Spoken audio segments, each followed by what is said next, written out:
एक order of revision बनाना पड़ेगा जो कि मैं बना दूंगा। Order of revision based on the important topics and यही ऑर्डर ऑफ रिवीजन से आप लोग रिवाइज करेंगे तो आपका लॉ का पेपर का preparation strategy in the next 2 days will be optimise.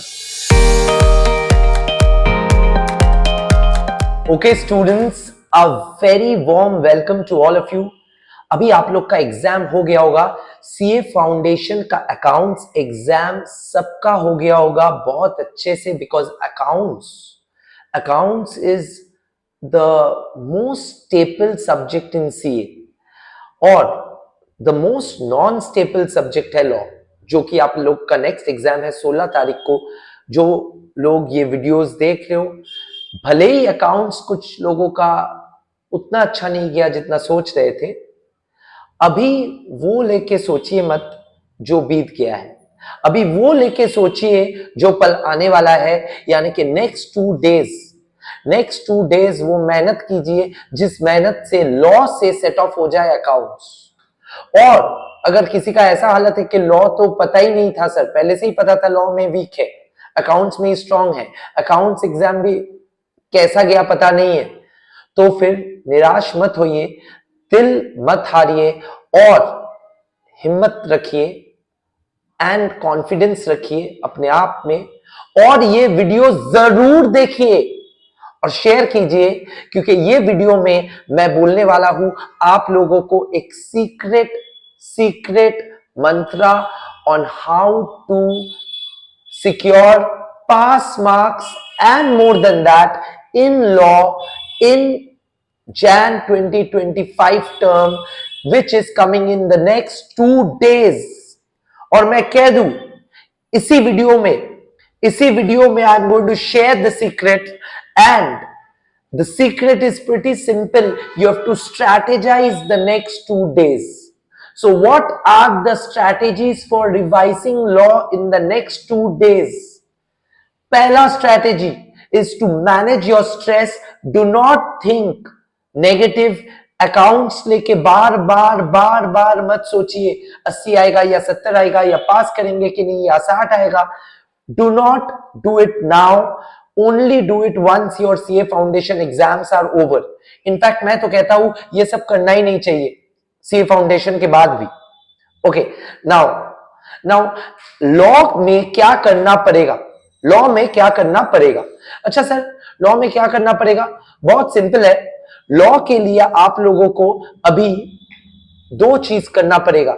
एक है एक ऑर्डर ऑफ रिवीजन बनाना पड़ेगा जो कि मैं बना दूंगा। Order of revision based on the important topics and यही ऑर्डर ऑफ रिवीजन से आप लोग रिवाइज करेंगे तो आपका लॉ का पेपर का revision strategy या preparation strategy in the next 2 days will be optimized। Now number 1 should be Companies Act, यानी कि all student should start with this act because this act will carry 21 to 25 marks। ठीक है, लगातार last 2 term में इसमें 21 से 25 marks का सवाल आया है और बहुत ही इंपॉर्टेंट टॉपिक है। एंड उस हिसाब से ये कॉन्ट्रैक्ट एक्ट जितना बड़ा भी नहीं है जितना मार्क्स इससे आ रहे हैं। Okay, so on that note the first topic and the most important topic is companies act 2013।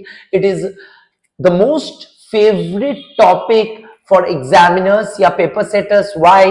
Because CA inter में भी है और ये हर सीए को जानना पड़ता है, तो इसीलिए कंपनीज एक्ट को बहुत ही अच्छे से पढ़िए।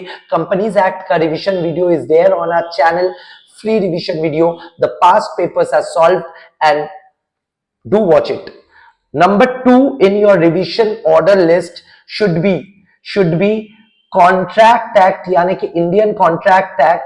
और ये सबसे बड़ा एक्ट है, मैं कह दूं।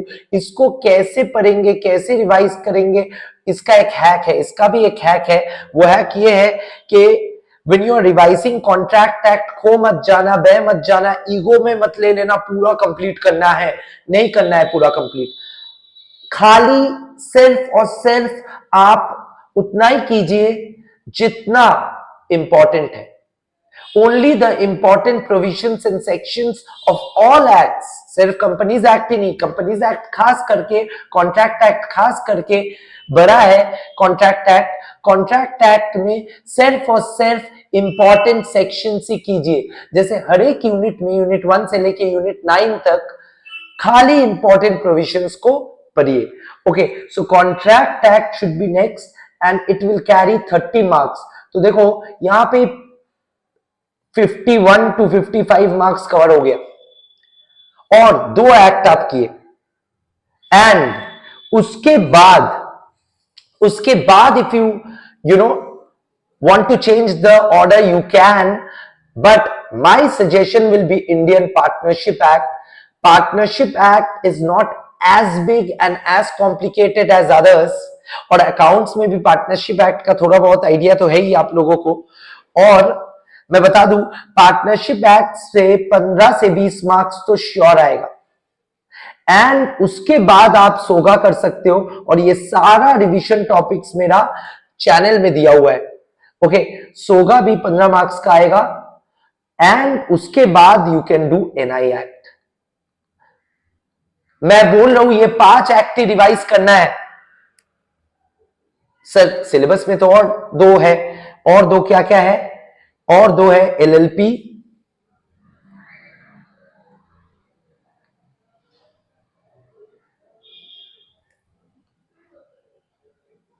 the other 2 topics are LLP Act जिसमें से 6 मार्क्स आएगा, and the 7th act is Indian regulatory framework जिसमें से 6 मार्क्स आएगा। और मैं बता दूं ये 6 मार्क्स आप चाहो तो दोनों में से एक छोड़ सकते हो, और मैं कहूंगा ये जो बॉटम में लिखा इसी को छोड़ दीजिए अगर छोड़ना है तो। ये क्वेश्चन 6 में कंपलसरी क्वेश्चन आएगा, और ये सॉरी कंपलसरी नहीं है, ऑप्शनल क्वेश्चन आएगा। Only question number 1 is compulsory and ये क्वेश्चन 2 में रहेगा। और दोनों में से कोई एक आप छोड़ सकते हो, क्योंकि question there will be 6 questions in the law paper, 6 questions रहेगा लॉ पेपर में, एंड 6 क्वेश्चंस में you will have to answer 5 question. उसमें से question 1 is compulsory, question 1 is compulsory. Every question carries 20 marks and you have to answer 5 questions into 20 marks, यानी कि 100 marks. And मैं कह दूं ये जो क्वेश्चन 1 कंपलसरी है, बाकी रिमेनिंग 5 में से you have to answer 4, any 4। तो एनी 4 में से क्वेश्चन 2 एंड क्वेश्चन 6 में से कोई भी एक क्वेश्चन आप छोड़ सकते हो। क्वेश्चन 6 आइडियली जिसमें आईआरएफ या इंडियन रेगुलेटरी फ्रेमवर्क का क्वेश्चन रहेगा, उसमें ऑप्शन में दूसरा रहेगा निगोशिएबल इंस्ट्रूमेंट एक्ट, जो कि बड़ा है, जिसको सिलेक्टिवली आप सजेस्टिवली पढ़ सकते हो। So this should be your revisionary strategy in 2 days। Sir इसके साथ थोड़ा टाइमिंग भी बता दीजिए। देखो टाइम अगर बात करें, if we talk about time, then I'll suggest के companies act and contract act day 1 में कंप्लीट कर लीजिए।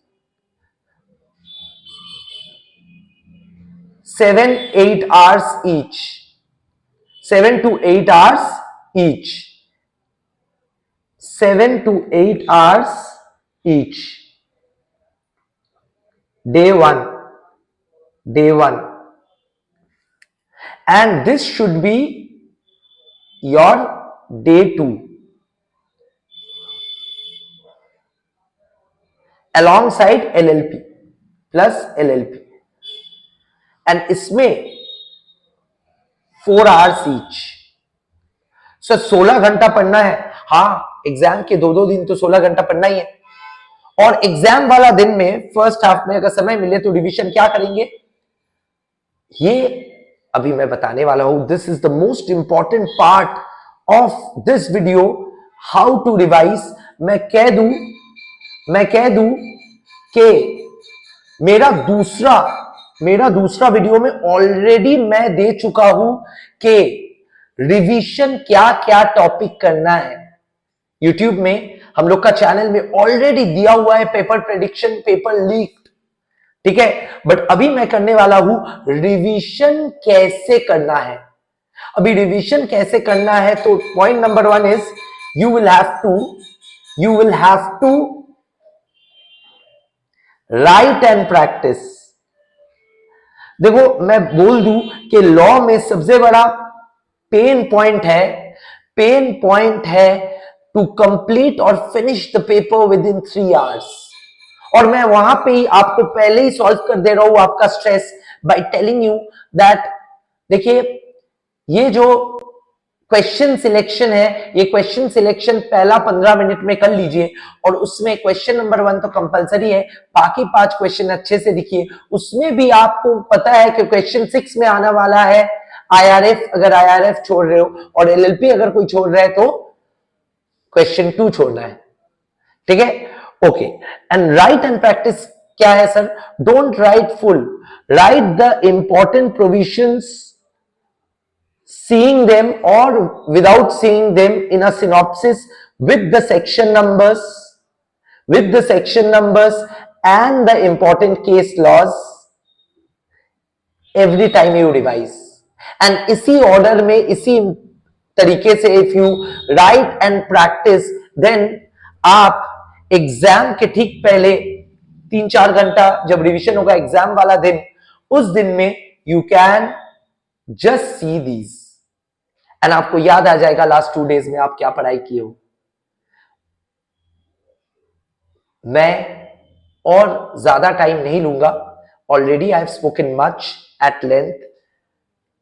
Wish you the best, let us make your life easy with CA law easy.